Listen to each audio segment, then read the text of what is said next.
Genesis chapter 15. After this, the word of the Lord came to Abram in a vision. Do not be afraid, Abram. I am your shield, your very great reward.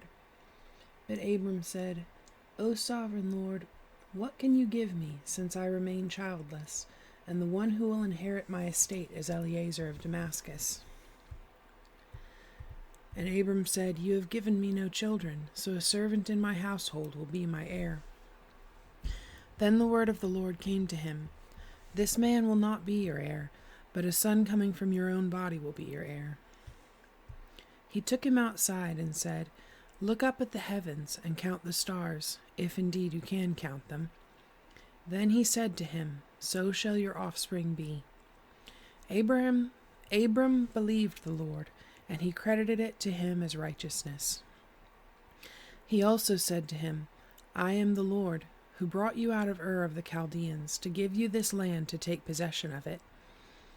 But Abram said, O sovereign Lord, how can I know that I will gain possession of it? So the Lord said to him, Bring me a heifer, a goat, and a ram, each 3 years old, along with a dove and a young pigeon.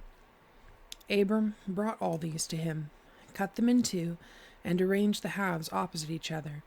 The birds, however, he did not cut in half. Then birds of prey came down on the carcasses, but Abram drove them away. As the sun was setting, Abram fell into a deep sleep, and a thick and dreadful darkness came over him. Then the Lord said to him, Know for certain that your descendants will be strangers in a country not their own, and they will be enslaved and mistreated 400 years. But I will punish the nation they serve as slaves, and afterward they will come out with great possessions. You, however, will go to your fathers in peace and be buried at a good old age. In the 4th generation your descendants will come back here, for the sin of the Amorites has not yet reached its full measure. When the sun had set and darkness had fallen, a smoking firepot with a blazing torch appeared and passed between the pieces. On that day the Lord made a covenant with Abram, and said, To your descendants I give this land, from the river of Egypt to the great river, the Euphrates, the land of the Kenites, Kenizzites, Cadmonites, Hittites, Perizzites, Rephaites, Amorites, Canaanites, Girgashites, and Jebusites. Chapter 16. Now Sarai, Abram's wife, had borne him no children, but she had an Egyptian maidservant named Hagar. So she said to Abram, The Lord has kept me from having children. Go sleep with my maidservant. Perhaps I can build a family through her. Abram agreed to what Sarai said.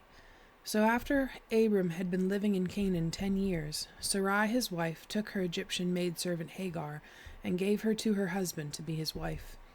He slept with Hagar, and she conceived. When she knew she was pregnant, she began to despise her mistress. Then Sarai said to Abram, You are responsible for the wrong I am suffering. I put my servant in your arms, and now that she knows she is pregnant, she despises me. May the Lord judge between you and me. Your servant is in your hands, Abram said. Do with her whatever you think best. Then Sarai mistreated Hagar, so she fled from her. The angel of the Lord found Hagar near a spring in the desert. It was the spring that is beside the road to Shur. And he said, Hagar, servant of Sarai, where have you come from, and where are you going? I'm running away from my mistress Sarai, she answered. Then the angel of the Lord told her, Go back to your mistress and submit to her. The angel added, I will so increase your descendants that they will be too numerous to count. The angel of the Lord also said to her, You are now with child, and you will have a son. You shall name him Ishmael, for the Lord has heard of your misery. He will be a wild donkey of a man. His hand will be against everyone, and everyone's hand against him, and he will live in hostility toward all his brothers. She gave his name to the Lord who spoke to her. You are the God who sees me. For she said, I have now seen the one who sees me. That is why the well was called Beer Lahai Roi, and it is still there, between Kadesh and Bered. So Hagar bore Abram a son, and Abram gave the name Ishmael to the son she had born. Abram was 86 years old when Hagar bore him Ishmael. Chapter 17. When Abram was 99 years old, the Lord appeared to him and said, I am God Almighty. Walk before me and be blameless. I will confirm my covenant between me and you, and will greatly increase your numbers. Abram fell face down, and God said to him, As for me, this is my covenant with you. You will be the father of many nations. No longer will you be called Abram. Your name will be Abraham, for I have made you a father of many nations. I will make you very fruitful. I will make nations of you, and kings will come from you. I will establish my covenant as an everlasting covenant between me and you and your descendants after you for the generations to come, to be your God and the God of your descendants after you. The whole land of Canaan, where you are now an alien, I will give as an everlasting possession to you and your descendants after you, and I will be their God. Then God said to Abraham, As for you, you must keep my covenant, you and your descendants after you for the generations to come. This is my covenant with you and your descendants after you, the covenant you are to keep. Every male among you shall be circumcised. You are to undergo circumcision, and it will be the sign of the covenant between me and you. For the generations to come, every male among you who is 8 days old must be circumcised, including those born in your household or bought with your money from a foreigner, those who are not your offspring. Whether born in your household or bought with your money, they must be circumcised. My covenant in your flesh is to be an everlasting covenant. Any uncircumcised male who has not been circumcised in the flesh will be cut off from his people. He has broken my covenant. God also said to Abraham, As for Sarai, your wife, you are no longer to call her Sarai. Her name will be Sarah. I will bless her, and will surely give you a son by her. I will bless her so that she will be the mother of nations. Kings of peoples will come from her. Abraham fell face down.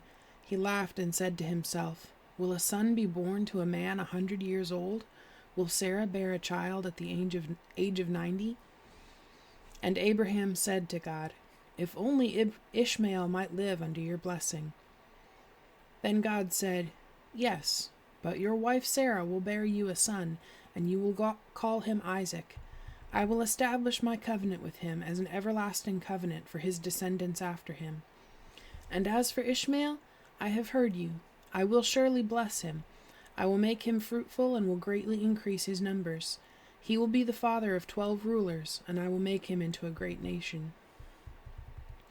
But my covenant I will establish with Isaac, whom Sarah will bear to you by this time next year. When he had finished speaking with Abraham, God went up from him. On that very day Abraham took his son Ishmael, and all those born in his household or bought with his money, every male in his household, and circumcised them, as God told him. Abraham was 99 years old when he was circumcised, and his son Ishmael was 13. Abraham and his son Ishmael were both circumcised on that same day. And every male in Abraham's household, including those born in his household or bought from a foreigner, were circumcised with him.